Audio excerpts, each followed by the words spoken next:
दोस्तों, जनमंच पे एक बार फिर से आपका स्वागत है। आज हमारे विशेष मेहमान किसान नेता और ऑल इंडिया किसान सभा जो भारत का सबसे बड़ा संगठन है उसके नेता शमशेर सिंह पुनिया हमारे साथ है।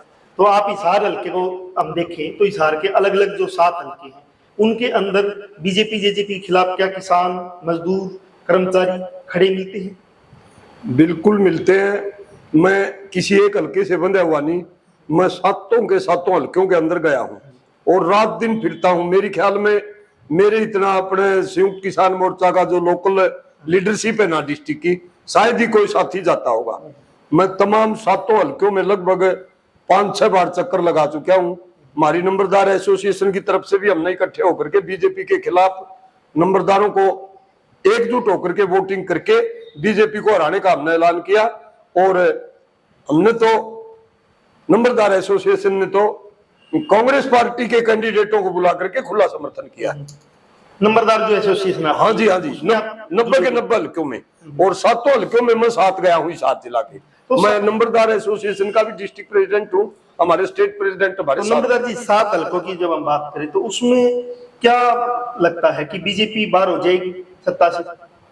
देखो जी, किसान का, मजदूर का, कर्मचारी का, महिलाओं का, आंगनवाड़ी वाली है, पीटीआई अध्यापक है और ये डीसी दफ्तर के क्लर्क हैं, आशा वर्कर हैं, ग्रामीण चौकीदार हैं, नंबरदार हैं, सरपंच हैं, रिटायर्ड कर्मचारी हैं। इनका माहौल किसान और मजदूर का देखते हुए 100% यहां से बीजेपी हारेगी। एक सीट के ऊपर भी बीजेपी का कैंडिडेट हिसार जिला के अंदर नहीं जीतेगा। ये मैं मेरे सर्वेक्षण के हिसाब से कह रहा हूं। मैं रात दिन 7 हल्कों में फिरता हूं। नम्रता जी, जिस प्रकार से किसान आंदोलन चला, किसान आंदोलन के सटेज से नारे लगते थे, मजदूर किसान एकता जिंदाबाद, 36 जात का भाईचारा जिंदाबाद नारे लगते थे। उसके बाद जो भारतीय जनता पार्टी जिस प्रकार से छोटे छोटे वीडियो को आधार बना के हिसार हल्के में नहीं पूरे हरियाणा में जातिगत जहर घोलने की कहीं ना कहीं कोशिश कर रही है। जैसे नारनौल का एक वीडियो आया, किसी व्यक्ति ने एक बयान दिया, वो व्यक्ति का व्यक्तिगत हो सकता था, न वो कांग्रेसी है, उसके आधार पे पूरा एक माहौल बनाया गया। या बरवाड़ा के अंदर जाट गैर जाट करने की कोशिश की गई। तो इन चीजों को कैसे देखते हो, इन बातों को कैसे देखते हो कि ये जो जाट गैर जाट करके वोटों का दुर्विकरण करके जो भाजपा को फायदा पहुंचाना चाहते हैं, उन लोगों के बारे में क्या सोचते हो? ये सारा का सारा षड्यंत्र तो उदय जी है बीजेपी का ही, लेकिन हमारे कुछ साथी आवेश में या बकामा आकर के इस प्रकार का घिनौना कार्य कर रहा है, उसकी मैं संयुक्त किसान मोर्चा और अखिल भारतीय किसान सभा की तरफ से घोर निंदा करता हूं। देखिए जी, आज जमाना 21वीं सदी के अंदर चला गया है। आज पढ़ी लिखी जनरेशन के अंदर और तमाम समाज के अंदर जाति के नाम का ग्राउंड लेवल के ऊपर कोई जगह नहीं है। सारा समाज आपस में गुड़ा मिला है। ये जो इलेक्शन के दौरान षड्यंत्र नालंदा में हुआ, बरवाड़ा के अंदर भी हुआ, प्रॉपर बरवाड़ा में भी हुआ। राहुल गांधी की रैली में कुछ साथियों ने डाल रखी थी, बोला हमारे को पैसे दे के ले आ गया, वह बिल्कुल झूठी खबर थी। बीजेपी वाला ने पैसे दे करके वह खबर लगवाई थी कुछ साथियों ने, हमने उनका पता भी लगा लिया। इसी प्रकार नालंदा की बात है। ये सारा का सारा षड्यंत्र बीजेपी का है। ग्राउंड के ऊपर किसी प्रकार का जातीय मतभेद नहीं है। कुछ परसेंट, 1 या आधा % लोग इस प्रकार की बात करते हैं, हम उसकी घोर निंदा करते हैं। कल भी हमारी मैयत टोल के ऊपर संयुक्त किसान मोर्चा की पूरी मीटिंग हुई है और यही मुख्य एजेंडा था। हमने जाति के नाम पर, गोत्र के नाम पर, एरिया क्षेत्र के नाम पर न बट करके पूरा संयुक्त किसान मोर्चा, किसान और मजदूर इकट्ठे होकर के बीजेपी को हराना है। इसके लिए कोई बीच में कोई जगह नहीं, जाति जुति की कोई जगह नहीं है। 1-2 साथी जो पहले का हमारा लग रहा है, मैं नाम नहीं लूंगा, इलेक्शन का टाइम है, वो बाद में भी उनसे बात की जाएगी और वो अपने आप अलग थलग पड़ चुके हैं। इलेक्शन के अंदर ही टिकट बंटवारे के टाइम तो वही आदमी कुछ और बात कर रहा है, किसी कैंडिडेट की घोर निंदा कर रहा है। और हमारा किसान नेता भी हो भाई, नौजवान लड़का, और सारी टिकट बंटने के बाद उसी कैंडिडेट का वो सपोर्ट करने लग रहा खुल्लम खुल्ला। वही बंदा, वही गमछा, वही नाम, वही शक्ल, वही हल्का, वही लीडर और वही कैंडिडेट। 15 दिन पहले तो बिल्कुल कंडम था, गलत था, खुला मेरी तरह वीडियो में बोल रहे, और बाद में उस पर का बढ़िया है नहीं। ये परिप्लान है हमारे समाज में वैमनस्य फैलाने के लिए और समाज को तोड़ने के लिए। लेकिन हमने चाहे कितनी बड़ी कुर्बानी क्यों न देनी पड़े, इलेक्शन तो 2 दिन की बात है भाई, रहना तो आगे भी हमने समाज को चलाना है, हमने हमारे अधिकारों के लिए लड़ाई लड़नी है, हमारे समाज को, हमारी अगली पीढ़ी के भविष्य के लिए, बच्चों की पढ़ाई के लिए, नौकरी के लिए हमने जगह बनानी है समाज में। जो बिल्कुल पिछली पंक्ति में सबसे पिछली रो में लोग गांव के देहात के किसान और मजदूर खड़े हैं, इसमें जाति की तो बात ही नहीं है। मैं ये बात कहने से उदय सिंह जी गुरेज नहीं करूंगा। आज लड़ाई कमेरा और लुटेरा के बीच की है। कमेरा वर्ग एक साइड है, कमेरा वर्ग में किसान है, मजदूर है, कर्मचारी है, रेडी वाले हैं, फड़ी वाले हैं, फुटपाथ के ऊपर सब्जी बेचने वाले हैं, हैंड टू माउथ लोग हैं जो उसी दिन कमा लिया और उसी दिन खा लिया। उन लोगों की लड़ाई सीधी पूंजीपति वर्ग के साथ है।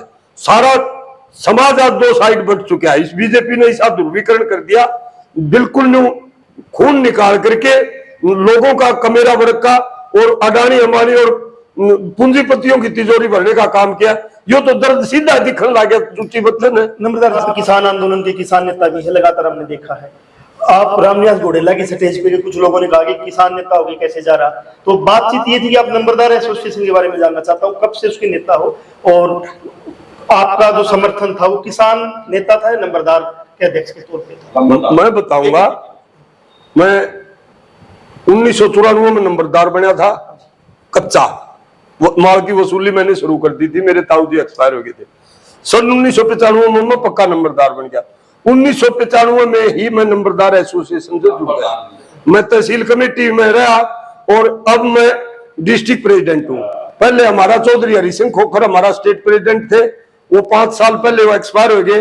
अब हमारे स्टेट प्रेसिडेंट है जिले सिंह जी संदलाना। हरियाणा नंबरदार एसोसिएशन ने बार बार बीजेपी और जेजेपी का यो था नहीं दुष्यंत चौटाला, इनसे मिलकर के नंबरदारों की समस्याओं के बारे में बताया। मनोहर लाल खट्टर ने, एफसीआर चंडीगढ़ ने, जिसके अंडर में हमारा नंबरदारी का महकमा आता है एफसीआर के, और मनोहर लाल खट्टर और दुष्यंत चौटाला से बार बार मिले, लेकिन खुले लफ्जों में दुष्यंत चौटाला तो ये बोले, यार खट्टर साहब, बोले भाई नंबरदारों की हमारी सरकार में हमने कोई जरूरत नहीं, डिजिटल हो गया सबकी में, मशीनीकरण हो गया, नंबरदारों की कोई जरूरत नहीं। अगले ही दिन टेबल पर फैसला होता है और सहमति भी बनाते हैं, अगले दिन हमारे खिलाफ लेटर जारी कर दिया।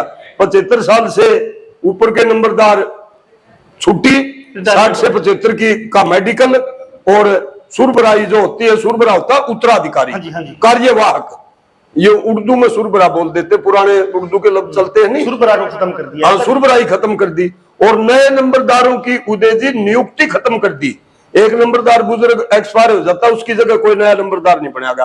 फर्ज करो एक गांव के अंदर एक ही नंबरदार है और वो ही चल बचा, तो उस गांव में जमीन का जो होता है, प्रॉपर्टी ट्रांसफर का काम होता है और खरीद फरोख्त का जमीन का काम होता है, या विरासत के इंतकाल होते हैं, उनके ऊपर नंबरदार की विटनेस होती है, तो वहां विटनेस कौन करेगा? काम रुके लोगों के, या दूसरा कोई वकील वगैरह या और अदर पर्सन विटनेस करेगा, तो या तो उससे गलती होगी या वो उस पार्टी से, उस किसान से पैसे लेगा। तो सारी व्यवस्था चरमरा गई। इसलिए हमने फैसला लिया इस बीजेपी को सबक सिखाना। कुरुक्षेत्र के अंदर हमारी हरियाणा नंबरदार एसोसिएशन की मीटिंग होकर के हमने फैसला लिया और 90 के 90 हल्कों में हमने ये लिया, सीधा कांग्रेस पार्टी के कैंडिडेटों का हम समर्थन करेंगे। 21 सितंबर को, हाँ जी 21 सितंबर 2024 को हिसार की जार धर्मशाला में नलवा हल्का, हिसार हल्का और बरुवाड़ा हल्का के तमाम नंबरदार इकट्ठे करके और तीनों कैंडिडेटों को बुला करके स्टेट प्रेसिडेंट की मौजूदगी में हमने उनको पूरा समर्थन देने का ऐलान किया और भाई हम बढ़ चढ़ करके इलेक्शन में भी हिस्सा लेंगे। इसी प्रकार उसी दिन सुबह 9 बजे लकीराम धर्मशाला आदमपुर में हमने डॉक्टर चंद्र प्रकाश का समर्थन किया खुले में, और बाद दोपहर 5 बजे उकलाना में नरेश सेलवाल का किया। उससे अगले दिन 22 तारीख को हमने आसी के अंदर राहुल मक्कड़ का किया जी, और 23 तारीख को हमने जसी पेटवाड़ का किया। एक तो है ये बात। दूसरी जो मेरी बात आप पूछ रहे थे, हमारा अखिल भारतीय किसान सभा का मैं डिस्ट्रिक्ट प्रेसिडेंट और स्टेट वाइस प्रेसिडेंट हूँ, हरियाणा का उप प्रधान हूँ किसान सभा का। उस बेस पर हमारा कांग्रेस पार्टी के साथ समझौता है।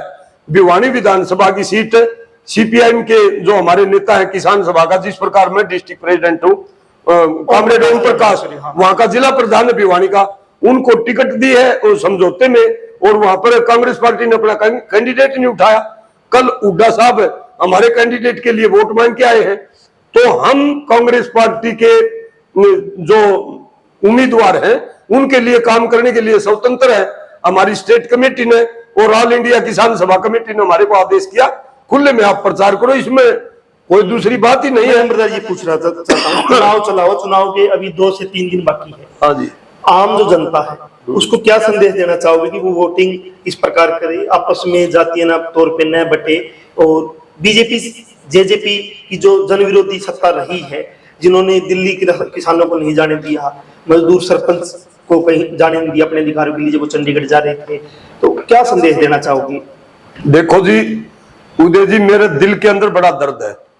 डॉक्टर साहब भीमराव जी अंबेडकर ने जब आजाद हिंदुस्तान का संविधान लिखा, उसमें पंचायती राज संस्था से शुरुआत की। पंचायती राज संस्था में पंचायतों का चुनाव होगा, सभी वर्गों के लोग उसमें चुन करके आएंगे और तमाम लोगों का 18 साल से ऊपर का वोट बनेगा, 21 साल से ऊपर का, और वो अपने मत का प्रयोग करेंगे। सबके मत की बराबर कीमत होगी, चाहे मजदूर हो, चाहे किसान हो, चाहे कर्मचारी हो, चाहे अफसर हो, चाहे लीडर हो, चाहे वोट की गिनती एक में ही होगी। उससे अधिकार का प्रयोग करते हुए पंचायती राज संस्थाएं बनती है और गांव का विकास करती है। हमने तो संविधान के कुछ पन्ने पढ़ करके ये पाया, ये क्लियर है, गांव का सरपंच और विधानसभा कंस्टिट्यूंसी का एमएलए और सूबे का मुख्यमंत्री और देश का प्रधानमंत्री एक वैल्यू है, उनका दायरा बड़ा छोटा बड़ा है।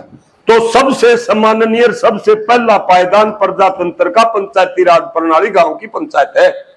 उनको चंडीगढ़ बुला करके, न्योता दे करके चंडीगढ़ बुला करके चुने चुनाए सरपंचों को बेरहमी से पीटा गया। इसको हम कैसे बर्दाश्त करेंगे? 750 हमारे किसान भाई शहीद कर दिए, उसको हम कैसे बर्दाश्त करेंगे? हमारी आंगनवाड़ी वर्कर, हमारी महिला अध्यापिकाएं अपनी मांग को लेकर के करनाल गई, उनको घसीट घसीट करके जेंट्स पुलिस वाला ने हमने देखा खुला काम हो तो, और रोड के ऊपर घसीट घसीट करके हमारी बहन बेटियों को पीटा, उसको हम कैसे बर्दाश्त करेंगे?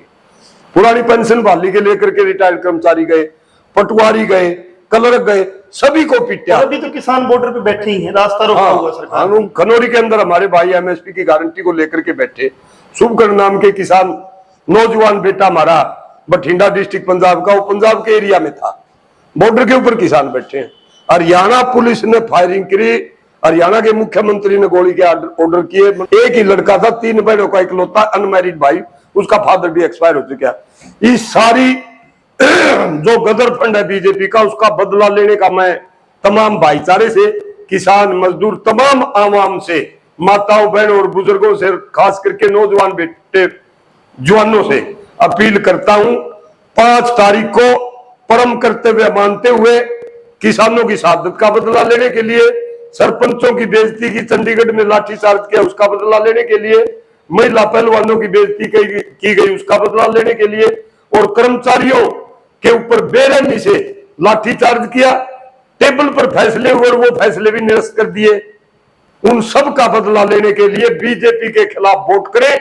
और मैं अखिल भारतीय किसान सभा का जिला प्रधान होने के नाते और नंबरदार एसोसिएशन का डिस्ट्रिक्ट प्रेसिडेंट होने के नाते मैं तमाम भाइयों से अपील करता हूं, कांग्रेस पार्टी के कैंडिडेटों को खुल के मतदान करें और बीजेपी को हराने का काम करें। इसके सिवाय हमारे पास कोई विकल्प नहीं है। शमशेर सिंह नम्रदार हमारे साथ थे, खुल के बातचीत इन्होंने की है आज, और बड़ी बेबाकी से इन्होंने जो डाउट थी, शंकाएं जो इसके ऊपर की जा रही थी कि किसान नेता है, किसी स्टेज पे चढ़ गया, उस पर खुल के इन्होंने अपनी बातचीत रखी है। और हमें बताना चाहते हैं कि जब हरियाणा के बॉर्डर पे, शंभू बॉर्डर पे और खनौरी बॉर्डर पे जब आंदोलन चल रहा था, मुझे याद है एसपी ने बातचीत के लिए किसानों का डेलीगेशन बुलाया, उस डेलीगेशन में हम भी गए थे जनमंच की तरफ से।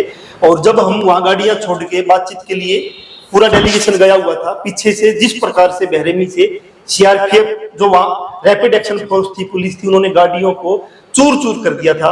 हमारी पंच गाड़ी को जिस प्रकार से तोड़ा गया था, ये साफ साफ दिखाता है कि ये सत्ता 10 साल में जितना दमनकारी, जितना तानाशाहपूर्ण इसका रवैया रहा है वो बर्दाश्त नहीं किया जा सकता लोकतंत्र में।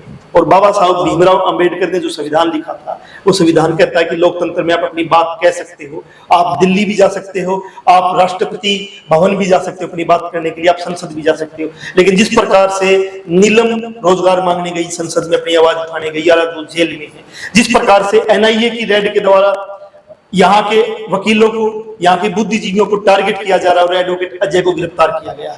इन सारे मुद्दों को देखते हुए आपको देखना पड़ेगा कि पानी नाक से ऊपर जा चुका है। भाजपा का जो चरित्र है, जो दमनकारी चरित्र है, वो लोगों के सामने है। वोट करते हुए आपको जरूर देखना होगा कि वोट से बदलाव होगा या नहीं होगा, लेकिन भाजपा जो दमनकारी जो सत्ता बैठी है वो जरूर एक बार चली जाएगी और कहीं ना कहीं सांस लेने की खिड़की खुलेगी लोकतंत्र के लिए। जनमंच के साथ बने थे, नई अपडेट के साथ फिर हाजिर होंगे।